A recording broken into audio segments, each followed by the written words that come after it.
E nós já vimos nas palestras anteriores como os esforços foram feitos para reduzir a obra de Jesus Cristo.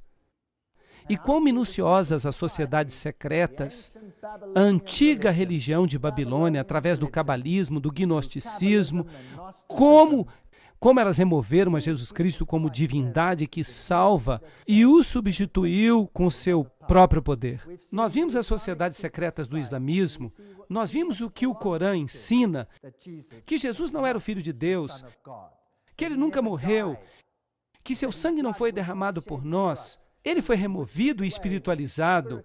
Dizem que ele nunca veio em carne. Tudo isso, nós vimos que isto é a própria doutrina central do catolicismo hoje e a teologia da Vulgata. Os templários, o Rosa Cruz, os jesuítas, a maçonaria, todos eles têm essa doutrina central. 2 doutrinas no mundo, não 100, não 200, não 300, 2 doutrinas apenas no mundo, mas usando roupagem diferente, tudo controlado por um poder. Vocês acham inacreditável? Lembram-se da história de Bel? Nós falamos sobre ela aqui, o templo de Bel, onde nós vimos uma mulher com uma mini saia. Vocês pensavam que a mini saia era algo recente? Não, não, a mini saia é velha. Ali está ela. E esta moça eu não sei se ela era uma moça do dia ou da noite, mas esta moça com uma taça de ouro na mão representa a adoração a Baal. E Fides, que fascinante. E Fides, que fascinante, na cidade do Vaticano, Fides. Nós vimos que isso é interessante. Tem o significado de a adoração da deusa. Os iniciados, aqueles que estavam por dentro, eram os Fides. E nós não saberíamos o que isso significa se não tivéssemos uma boa citação de Albert G. Mackay, grau 33 da maçonaria. Ele diz: a mão direita, ao longo dos séculos, sempre foi considerada um emblema de fidelidade. E nossos antigos irmãos adoravam a Deus sob o nome de Fides. Fides, ou fidelidade, que às vezes era representada por 2 mãos destras juntas, que é o que também a maçonaria faz. E às vezes por 2 figuras humanas, segurando uma outra pela mão direita. Numa foi o primeiro a erigir um altar a Fides, sob o nome de a deusa dos juramentos, e honestamente foi adorada. Os juramentos feitos em seu nome eram considerados mais invioláveis do que quaisquer outros. Isso é um mistério. Nós estamos mostrando um lado. Aqui está o mistério, ensinando por um lado, mas realmente ensinando por outro lado. Morais e Dogma, página 292. Você se lembra onde nós tínhamos os símbolos secretos? Aqui nós temos o símbolo do Roi do Ki, que aparece em muitos púlpitos e altares hoje em dia. E o símbolo tem recebido conotações cristãs por parte dos Goim, para os catecúmenos, mas aqui aquele que está por dentro nos diz que representa o cajado de Osíris. Então é a representação do membro masculino que se encontra num barco. E ele também nos conta que vários outros símbolos que nós já vimos aqui são símbolos pagãos. A letra tal e esta cruz aqui e as suásticas, de um jeito ou de outro, e as estrelas de Davi. E então esta declaração interessante: as vestes do sacerdote de Horus eram cobertas com essas cruzes, e então você tem a cruz maltesa. E eu lhes mostrei que o papado tem esta cruz em sua roupa, e os bispos a usam também. Estes são sacerdotes de Horus. Aí está o mistério. Você tem que olhar por trás dos bastidores para descobrir. E o capuz que eles usam sobre a cabeça, que hoje parece que representa de fato a cabeça de peixe do deus Dagon, que significa Dagon, Deus peixe. Então a cabeça do peixe, mais tarde, a capa foi removida, a capa do peixe foi substituída por um casaco vermelho, ou um casaco púrpura, ou de outra cor, mas o capuz com a cabeça aberta do peixe em cima permaneceu. Ali está um relevo de Babilônia. No Museu de Pérgamo, você vê o peixe com a boca aberta, o capuz sobre a cabeça dos sacerdotes de Babilônia, E ali eles têm baldes de água e também têm pequenos ramos de sopo que eles colocam e o usam para aspergir água. E é isso mesmo que o Papa faz. Os bispos saem andando com água benta. O Papa tem um ramo de sopo e ele faz aspersão nas pessoas. Esse é um ritual babilônico. Esta é a purificação por meio de Babel. Bab, portão. El, Deus. Babel, portão dos deuses. Jesus diz, eu sou a porta, eu sou o portão. Jesus é o portal. Só há um caminho para o céu, e é o nosso reconhecimento da nossa pecaminosidade e a aceitação do sacrifício vicário do Filho de Deus que morreu por nós. Este é o único caminho para a salvação. Mas Babel diz, não, nós temos um outro portal para Deus. Essa é uma história fascinante. Vamos estudá-la com mais detalhes numa próxima palestra. Vocês sabem quantos Babs existem hoje no mundo? Sim, eles se chamam de Bab. Sibab, Baab, vários nomes. Há muitos Babs lá fora. É melhor nós termos cuidado com esses Babs. Mas só há um Bab que leva a Deus, e esse é Jesus. Só uma porta, só um portal. Mas ele tem outra forma de purificação. Jesus diz, eu lhes aspergirei com hisopo. O papado diz, não, eu vou fazer isso. Você será salvo pelo sistema e não de outra forma. As duas ideologias colidem.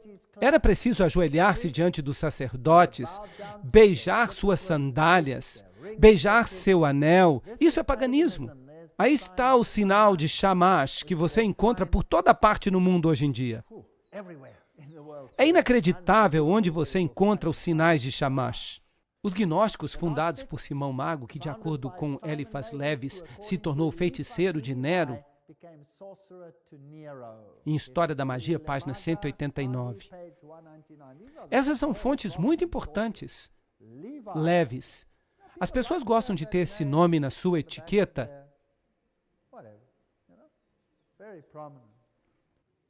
E se você vai para Roma, este é um símbolo que você vai encontrar lá. Este é o lado de fora de um antigo templo pagão, onde todas as religiões eram honradas. E no fundo você tem este quadrado que é maçônico. Então você tem um elefante em cima. E você tem este símbolo no topo, com uma cruz no topo, e todos dizem, isso é muito bonito. A menos é claro que o quadrado seja o símbolo, ou o cubo, das antigas deidades. E que o Aleph é o alfa. O Aleph, a primeira letra, o elefante, que é o boi do Oriente. Assim, no hinduísmo, eles ainda têm o Aleph como símbolo do Deus Sol. A primeira letra em hebraico representa o boi, e sobre ele, o pedaço que falta de Osíris. E em cima de tudo isso, tal. Então você tem toda a catástrofe da adoração pagã neste símbolo aqui no catolicismo. E carmesim e púrpura são as cores. Não é fascinante que eles creem que nós temos o conhecimento do bem e do mal? Então você vai perceber que o Papa sempre se veste de branco. Ele representa o lado branco, o lado de Lúcifer. E o seu ajudante, seu coadjuvante, se você prefere, aquele que é o ditador militar de tudo isso, vai usar que cor? Preto. Portanto, o chefe da ordem dos jesuítas sempre usa preto, para que você tenha os dois lados do conhecimento do bem e do mal. E a mulher se vestiu de púrpura e escarlate, e se enfeitou com ouro e pedras preciosas e pérolas, tendo uma taça de ouro na mão, cheia das abominações e da imundícia de sua fornicação. Que linguagem forte! Se você pega a coroa papal, a tríplice coroa papal, que vem da Medo-Pérsia, se você pegasse apenas essa coroa e a vendesse, você pagaria toda a dívida externa dos Estados Unidos. E os sacerdotes que oficiam, eles têm as mesmas cores, e é claro que aqui eles celebram uma missa, que é o sacrifício literal de Jesus Cristo, repetidas vezes. Sentado no trono papal, diante do principal altar da Catedral de São Pedro, o Papa Paulo escuta o cardeal Swens, o famoso sermão sobre o Papa João, pregado durante a segunda sessão do concílio. Este sermão começou: houve um homem enviado de Deus cujo nome era João. Que interessante. O que aconteceu no segundo concílio? Bem, naquele segundo concílio, todos foram convidados à Irmandade das Igrejas, exceto que Roma seria a mãe e as demais seriam apenas irmãs. Não é interessante? Eu acho interessante. A idolatria era adoração no velho sistema. A idolatria é a mesma adoração no presente sistema. Exatamente a mesma, mas a idolatria toma muitas formas. Idolatria não quer dizer apenas prostrar-se diante de uma estátua. A idolatria tem outros sentidos. E não é interessante percebermos que Roma controla tudo isso em sua totalidade, completa e absolutamente? Bem, nós não podemos falar de todos os sistemas de idolatria hoje, isso seria impossível, mas a idolatria não significa apenas prostrar-se a um ídolo. Você pode ter ídolos diferentes. E os esportes mundiais? Quem controla os esportes mundiais? Vocês sabiam que cada um dos principais clubes do mundo tem um símbolo maçônico? Isso é interessante. O maior time de futebol do mundo, o Manchester United, recorre diretamente ao diabo. Por que não? Parece uma boa alternativa quando você tem escadas maçônicas, símbolos maçônicos, sinais de chamas. Por que não? Esses são os principais times do mundo. E esses aqui? Nós temos animais das trevas, nós temos cavalos alados, Pégaso. Nós temos todos estes interessantes símbolos com pentagramas e escudos de Malta, e os símbolos do sol e os pentagramas, e leões e bodes de duas cabeças.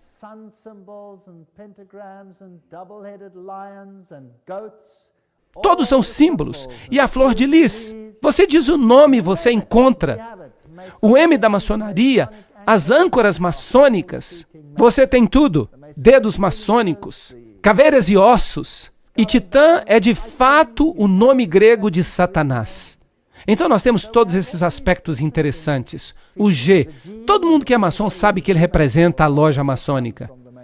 E se você for até Êxodo, capítulos 32, 2 a 6, e Arão disse a eles: tomem os brincos de ouro que estão nas orelhas das esposas de seus filhos e de suas filhas. Bem, hoje os brincos são muito populares. Trazem-nos para mim. E ele fez um bezerro derretido. E Arão fez uma proclamação e disse: amanhã é festa para Jeová. E eles se levantaram cedo no dia seguinte e ofereceram sacrifícios e ofereceram ofertas de paz. E as pessoas se sentaram para comer e beber e se levantaram para jogar. Agora, o que essas pessoas jogaram? O que vocês acham que elas jogaram? Bem, parte do sistema de adoração do sol era praticar esportes. Mas que tipo de esportes eles praticavam? Isso é interessante.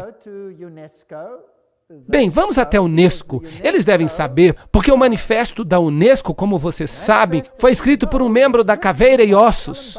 E ele está por dentro, ele é um iniciado. E ele escreve, por exemplo: o polo era conhecido pelos persas e foi restaurado ao seu significado original de jogo do sol por Akbar. Marcar um gol com a bola do sol era equivalente ao triunfo da luz sobre as trevas, do bem sobre o mal. Mas lembrem-se que a maçonaria chama a luz de trevas e as trevas de luz, e chama Jesus e Jeová de mal. E chama Jesus e Jeová do mal. Então, o triunfo da luz sobre as trevas representava no paganismo o triunfo de Lúcifer sobre Jesus Cristo.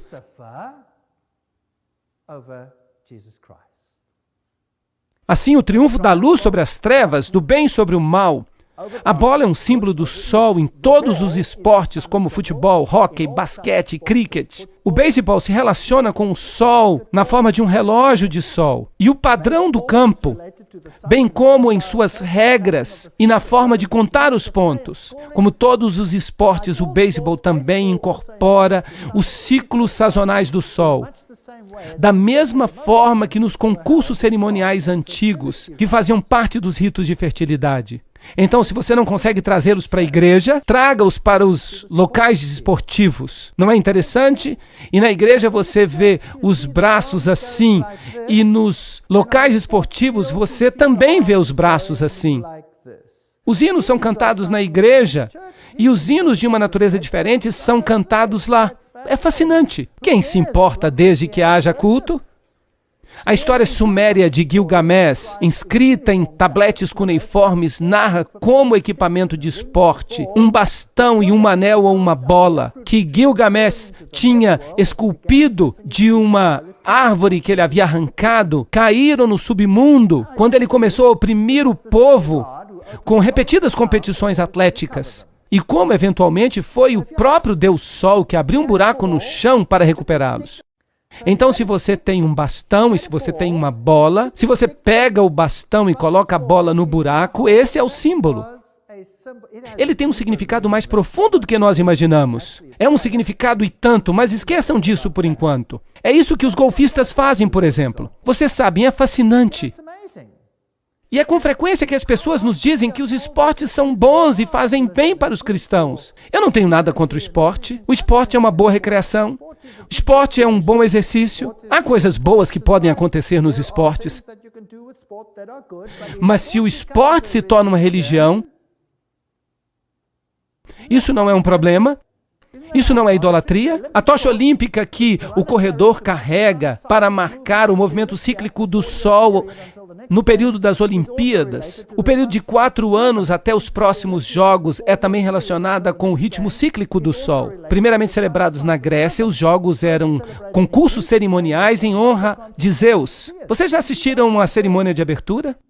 A cerimônia na Grécia, eles honraram os deuses ou não? Sim, eles honraram, e nós assistimos assim mesmo. Bem, o Sol, a Lua e os outros planetas flutuam sobre os Jogos Olímpicos de Barcelona. A associação do Sol com os esportes antecede os deuses Hércules e Apolo na Grécia, como fica evidente a partir do conto épico do herói sumério Gilgamesh. Isso é algo fascinante. Como no esporte, o Sol é onipresente em praticamente todos os aspectos da vida, quer seja na arte, na arquitetura, filosofia, religião, nos festivais, no folclore, na dança ou na música. Uau! Satanás pensou em tudo. Toda manhã o deus pagão do dia nos acorda, pois os romanos, nos séculos primitivos da era cristã, chamavam cada dia de acordo com os 7 planetas, Sol, Lua, Marte, Mercúrio, Júpiter, Vênus e Saturno. Se nós observarmos os símbolos das Olimpíadas, nós perceberemos que eles têm o símbolo de Baal-Hadad. O símbolo de Baal-Hadad, símbolo de Baal-Hadad, símbolo de Baal-Hadad, símbolo de Baal-Hadad. Você o encontra em toda parte. Isso é paganismo. Aqui está um jovem trazendo uma elegante camisa de hóquei para o Papa. Vamos ver o que ele vai fazer com ela. A fine hockey shirt.